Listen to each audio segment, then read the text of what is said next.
Hello guys, welcome to UPSC point. इस video में हम संविधान की सभी अनुसूचियों को ट्रिक और इमेजेस के माध्यम से याद करने वाले हैं, जिससे कि यह आपको एक ही बार में हमेशा के लिए याद हो जाएंगे। इस वीडियो को देखने के बाद आपको किसी दूसरी वीडियो को देखने की ज़रूरत नहीं पड़ेगी, बस आप वीडियो के लास्ट तक बने रहिएगा। तो चलिए शुरू करते हैं। अनुसूचियों को याद करने से पहले थोड़ी बेसिक इन्फॉर्मेशन जान लेते हैं।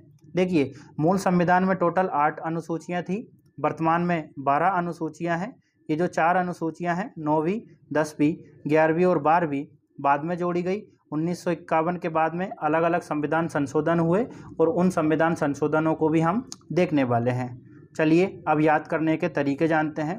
पहली अनुसूची, इसमें क्या है, भारतीय राज्यों के और 8 केंद्र शासित प्रदेशों का उल्लेख किया गया है।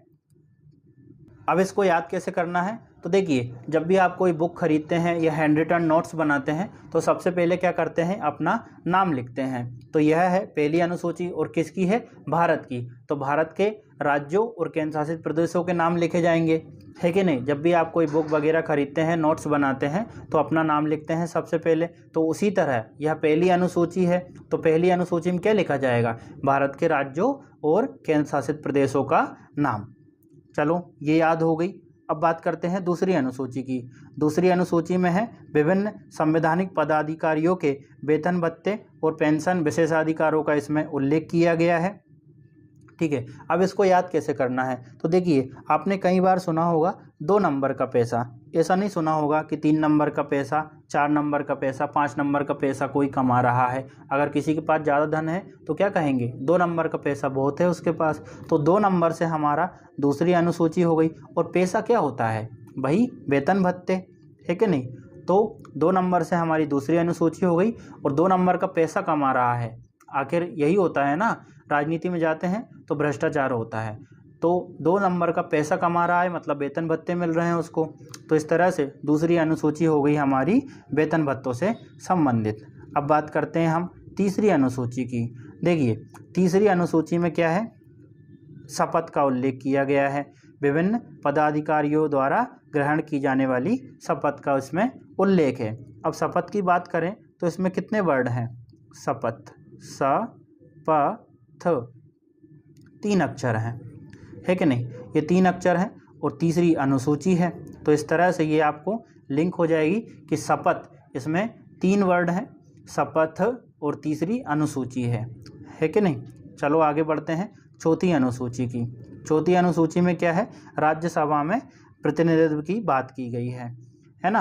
अब पूरा सेंटेंस पढ़ूंगा तो आपको ज़्यादा टाइम लगेगा, मैं आपका ज़्यादा टाइम लेना नहीं चाहता। बात यही है कि राज्यसभा में प्रतिनिधित्व की बात की गई है चौथी अनुसूची में। तो देखिए, हमने अक्सर देखा है कि राज्यसभा में वो जाते हैं जो अनुभवी होते हैं, वरिष्ठ होते हैं, बुजुर्ग होते हैं, है ना। लोकसभा से भी उम्र सीमा राज्यसभा की ज़्यादा है। तो कौन जाता है राज्यसभा में, जो वरिष्ठ होते हैं। और वरिष्ठ लोगों का, जो बुजुर्ग होते हैं, उनका क्या होता है, जल्दी से जल्दी चौथा होता है। तो जल्दी क्या होता है, चौथा। तो चौथी अनुसूची। और किसका, जो राज्यसभा में जाते हैं, जो राज करने जाते हैं, जो बड़े लोग होते हैं। तो बड़े लोग कौन होते हैं, जो राज्यसभा में जाते हैं। तो इस तरह से राज्यसभा में प्रतिनिधित्व की बात की गई है। ठीक है, चलो आगे बढ़ते हैं 5वीं अनुसूची की ओर। 5वीं अनुसूची क्या है, इसमें है विभिन्न अनुसूचित क्षेत्रों और जनजाति के प्रशासन और नियंत्रण के बारे में उल्लेख है। अब इसको याद कैसे करना है, तो देखिए, इलेक्शन कितने साल में आते हैं, 5 साल में। और 5 साल में जब इलेक्शन आते हैं तो नेता क्या कहते हैं, हम अल्पसंख्यकों का कल्याण करेंगे, जनजातियों के हितों की बात करेंगे, उन्हें आरक्षण देंगे। हर 5 साल में ये बहानेबाजी होती है। तो 5 साल में नेता आया, नेता ने बोला कि जनजातियों का कल्याण करेंगे। ठीक है, तो 5 साल में आया मतलब 5 साल में निर्वाचन हुआ, चुनाव हुए। तो 5 साल से 5वीं अनुसूची हमारी हो गई। और किसके हितों की बात कर रहा है 5 साल बाद, जनजातियों की, है कि नहीं। इस तरह से 5वीं अनुसूची में किसका उल्लेख किया गया है, जनजातियों के प्रशासन और नियंत्रण का। अगली है हमारी 6ठी अनुसूची। 6ठी अनुसूची में क्या है, असम, मेघालय, त्रिपुरा और मिजोरम राज्यों के जनजातीय क्षेत्रों के प्रशासन के बारे में प्रावधान है। देखिए, इसकी 1 मिनट चाय से ट्रिक बनाई थी, लेकिन वो ज़्यादा लेंदी हो जाएगी, थोड़ा सा आपको कन्फ्यूज़न भी होगा। तो चलिए हम दूसरी बनाते हैं। तो सबसे पहले तो इन 4 राज्यों की यहाँ पर बात की है, तो चारों राज्यों को हम देखते हैं कैसे याद करना है। तो ATM, ATM में, ठीक है, ये वर्ड याद रखिएगा। चलो दोबारा लिख देते हैं, ATM में तो सभी जाते हैं, ATM में सभी जाते हैं। तो A से हो गया हमारा असम, T से हो गया हमारा त्रिपुरा, M से हो गया मेघालय और M से हो गया मिजोरम। अब बात करते हैं हम ट्रिक की। तो देखिए, जब आपके पास पैसा ख़त्म हो जाता है तो आप क्या कहते हैं, 6। इस तरह से बुरा लगता है, छी इतनी जल्दी पैसा हो गया ख़त्म पूरा, अब तो ATM में जाना पड़ेगा। कहाँ जाना पड़ेगा, ATM में जाना पड़ेगा। 6 कितनी गंदी बात है, इतना सारा पैसा निकाला था ख़त्म हो गया। 6 से छठी अनुसूची, अब क्या करना पड़ेगा, ATM में जाना पड़ेगा। तो चारों राज्यों के आपको नाम याद हो जाएंगे। A से हो गया असम, T से हो गया त्रिपुरा, M से हो गया मेघालय और दूसरे M से हो गया हमारा मिजोरम। ठीक है, तो 6 कितनी गंदी बात है, अब फिर ATM में जाना पड़ेगा। तो इस तरह से ATM में से हमारे ये चारों राज्य हो गए और ये हमें याद हो जाएंगे। अब बात करते हैं 7वीं अनुसूची की। तो 7वीं अनुसूची में क्या किया गया है, केंद्र और राज्यों के बीच शक्तियों के बंटवारे के बारे में यहाँ बताया गया है। पूरी बात तो यही है। इसमें 3 सूचियाँ हैं, संघ सूची, राज्य सूची और समवर्ती सूची। अब इसको याद कैसे करना है, तो देखिए, कभी जब हम साथ रहते हैं, है कि नहीं, जब साथ रहते हैं तो बहुत लड़ाई झगड़े होते हैं, बहुत वाद विवाद होते हैं। तो बड़े बुजुर्ग क्या कहते हैं कि भाई अब इन दोनों की नहीं बनेगी, क्या कर दो, बंटवारा कर दो। क्या कर दो भाई, इनका बंटवारा कर दो। तो 7 में नहीं बनेगी, तो 7 में से हो गई 7वीं अनुसूची, क्या कर दो, बंटवारा कर दो। तो शक्तियों के बंटवारे की यहाँ बात की गई है। अब अगर हम बात करें सामान्य रूप से तो लोगों का बंटवारा, लेकिन यहाँ पर संघ और राज्य साथ में नहीं रह सकते, तो संघ और राज्यों के बीच शक्तियों के बंटवारे की बात की गई है।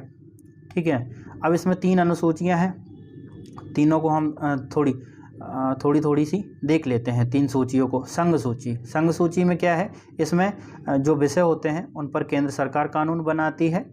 पहले जब मूल संविधान था तो इसमें 97 विषय थे, 97, वर्तमान में 100 विषय हो गए हैं। अगली है हमारी राज्य सूची। इस सूची में जो विषय हैं उन पर राज्य सरकार कानून बनाती है, लेकिन जब राष्ट्रहित की बात आती है तो इस पर केंद्र सरकार भी कानून बना सकती है। उस समय जब संविधान लागू हुआ था, मतलब मूल संविधान में, इसमें 66 मतलब 66 विषय थे, वर्तमान में 61 विषय हैं। अगला है समवर्ती सूची। इसके अंतर्गत जो भी विषय हैं उस पर केंद्र सरकार और राज्य सरकार दोनों कानून बना सकती है, लेकिन यदि दोनों के कानूनों में टकराव होता है तो केंद्र सरकार का जो कानून बनाया गया है उसको मान्यता मिलेगी। ऐसा प्रावधान भी इसमें है। जब संविधान लागू हुआ था तो मूल संविधान में 47 विषय थे और वर्तमान में 52 विषय हैं। ये तो सारे आपको रटे हुए होंगे। चलिए अगली हम अनुसूची की बात करते हैं, 8वीं अनुसूची की। इसमें थोड़ा सा ये सारी चीज़ें देखेंगे, आपको मैं बताऊंगा भी कैसे याद करना है। तो देखिए, 8वीं अनुसूची में है भाषाओं का उल्लेख। शुरू में इसमें 14 भाषाएं थी, बाद में इसमें 22 भाषाएं हो गई, मतलब वर्तमान में टोटल भाषाओं संबंधी प्रावधान है। इसको याद कैसे करना है, तो देखिए, जब आपको बहुत सारी भाषाओं का ज्ञान होता है ना, बहुत सारी भाषाओं का नॉलेज होता है, तो आप बहुत अकड़ कर रहते हैं, बहुत ठाठ से रहते हैं। एग्ज़ाम में सिलेक्शन के चांसेस बढ़ जाते हैं। जैसे अगर एग्ज़ाम में इंग्लिश आ रही है, आपकी इंग्लिश अच्छी है, फर्राटेदार है, तो आपको बेनिफिट मिलेगा। मतलब आप बहुत ठाठ से रहेंगे। ठाठ से हो गई हमारी आठ ठाठ, बहुत ठाठ से रहेंगे। क्यों रहेंगे, क्योंकि आपको भैया भाषाओं का ज्ञान है। तो इस तरह से इसमें भाषाओं संबंधी प्रावधान है। अब बात करते हैं हम टोटल इसमें जो 14 से 22 हुई है वो कैसे हुई है। देखिए, 21वें संविधान संशोधन 1967 से सिंधी भाषा को इसमें शामिल किया गया है। अगला है 71वें संविधान संशोधन 1992 से नेपाली, मणिपुर और कोंकणी को इसमें शामिल किया गया। अब ये 3 भाषाएं हैं। कभी कभी परीक्षा में पूछा जाता है कि 71वें संविधान संशोधन से शामिल की गई भाषाओं में कौन सी नहीं है, हमें याद करने में दिक्कत आती है। तो देखिए, इनको याद करने का मैं तरीका बताता हूँ। तो नेपाली का आप ना ले लो, मणिपुरी का आप मा ले लो और कोंकणी का आप का ले लो। ये तीनों मिलाएंगे तो क्या बनेगा, नमक। मतलब 71वें संविधान संशोधन से क्या शामिल किया गया? नमक। तो ना से नेपाली, मा से मणिपुरी और का से कोंकणी। ठीक है, ये याद हो गया। अगला जो हमारा 92वां संविधान संशोधन है उससे क्या क्या शामिल किया गया? बोडो, डोंगरी, मैथिली, संथाली, ये इसमें 8वीं अनुसूची में शामिल की गई। अब इनको कैसे याद करेंगे? तो देखिए, ये जो 4 भाषाएं हैं इनके लिए एक ट्रिक है बदमाश। बी से हो गई हमारी बोडो, डी से हो गई हमारी डोंगरी, बदमाश, एम से हो गई हमारी ए से हो गई हमारी मैथिली और एस से हो गई हमारी संथाली। तो बदमाश मतलब 92वें संविधान संशोधन 2003 से किसको शामिल किया गया? बदमाश को। ठीक है, तो बी से हो गई बोडो, डी से हो गई डोंगरी, ए से हो गई मतलब मैथिली और एस से हो गई संथाली। अब देखिए अगला संविधान संशोधन कौन सा था? इस तरह से हम कभी कभी कंफ्यूज हो जाते हैं कि 21वें के बाद 71वां हुआ, इसके बाद कौन सा हुआ। तो देखिए 21 + 71 कितने हो रहे हैं? 92। 1 + 1 2 और ये 7 और 2 9। ठीक है, ये याद हो गया होगा। अब आपको कोई भी कन्फ्यूज़न नहीं होगा। वीडियो अच्छी लगे तो प्लीज़ लाइक, शेयर और सब्सक्राइब करिएगा, हमें भी थोड़ा समझ आए कि आपको कंटेंट अच्छा लग रहा है। अगली है 9वीं अनुसूची। 9वीं अनुसूची में क्या है? संपत्ति संबंधी प्रावधान है, संपत्ति के अधिग्रहण संबंधी प्रावधान है। और 9वीं अनुसूची को शामिल किया गया था पहले संविधान संशोधन 1951 द्वारा। अब इसको याद कैसे करना है? तो देखिए, आपने किसी से कहा कि यार तू तो ऐसा कर, उसकी संपत्ति को छीन ले, तो सामने वाला अच्छा व्यक्ति है, अच्छा व्यक्तित्व है ना, ईमानदार है, तो वो क्या कहेगा? नो भाई, मैं किसी की संपत्ति को कभी नहीं छीन सकता। नहीं, नो से 9वीं अनुसूची। और किसको नहीं छीन सकता? संपत्ति को। तो संपत्ति के अधिग्रहण संबंधी प्रावधान है। अगला है हमारा 10वीं अनुसूची। 10वीं अनुसूची में क्या है? दल बदल संबंधी प्रावधान है और इसको शामिल किया गया था 52वें संविधान संशोधन 1985 द्वारा। अब इसको याद कैसे करना है? तो देखिए, आजकल क्या हो रहा है, हमेशा से होता रहा है, नेता जो है अपने हित के लिए दल का बदल करते हैं, दल बदल करते रहते हैं। अब बस बहुत हो गया, मेरे को यहाँ प्रॉफिट नहीं मिल रहा है, अब मैं दूसरी जगह जाऊँगा, अब बस यहाँ रहना ही नहीं है। बस मतलब 10, बस मतलब 10। तो बस से हो गई 10वीं अनुसूची। मेरे को यहाँ नहीं रहना, मेरे को दल बदलना है, मेरे को ग्रुप बदलना ही है। मतलब ये हाथ तोड़ने की बात कर रहा है यहाँ पे, एक दल से दूसरे दल में जाएगा। अब बस मतलब 10, दल बदलना है मेरे को। तो दल बदल संबंधी प्रावधान है, ये याद हो जाएगी। अगली है 11वीं अनुसूची। इसमें है पंचायतों के संबंध में प्रावधान है। पंचायतों को 29 विषय दिए गए हैं, उनका उल्लेख इसमें है। यह 73वें संविधान संशोधन 1993 द्वारा जोड़ा गई थी, 11वीं अनुसूची। अब इसको याद कैसे करना है? तो देखिए, हम जानते हैं कि 10th बोर्ड की होती है, फिर 12th भी बोर्ड की होती है, बीच में बच गई हमारी 11th मतलब 11वीं। जब हम 11वीं में होते हैं तो एंजॉय करते हैं, पढ़ना लिखना सब छोड़ छाड़ के हम पंचायत में बैठे रहते हैं, मतलब दोस्तों के साथ पंचायत करते रहते हैं, पंचायती बातें करते रहते हैं, फालतू घूमते फिरते रहते हैं। तो कब करते हैं हम? जब हम 11वीं में होते हैं, क्योंकि बोर्ड की होती नहीं है, टेंशन नहीं होती। तो 11वीं में होते हैं तो 11वीं अनुसूची क्या करते रहते हैं? पंचायत करते रहते हैं, इधर की उधर फालतू की बातें। तो पंचायत संबंधी प्रावधान है। अगली है हमारी 12वीं अनुसूची। देखिए, जब हमने 11वीं अनुसूची में तो एंजॉय कर लिया, मतलब जब हम 11वीं में थे, अब आ गई हमारी बोर्ड का एग्ज़ाम। ठीक है, तो घर वाले क्या बोलेंगे? भाई तू यहाँ मत रहे, है ना, तू बाहर जा, क्योंकि यहाँ तो तू पंचायत करता रहेगा जब 11वीं में था, अब तू बाहर जा। तो बाहर से हो गई हमारी 12वीं अनुसूची।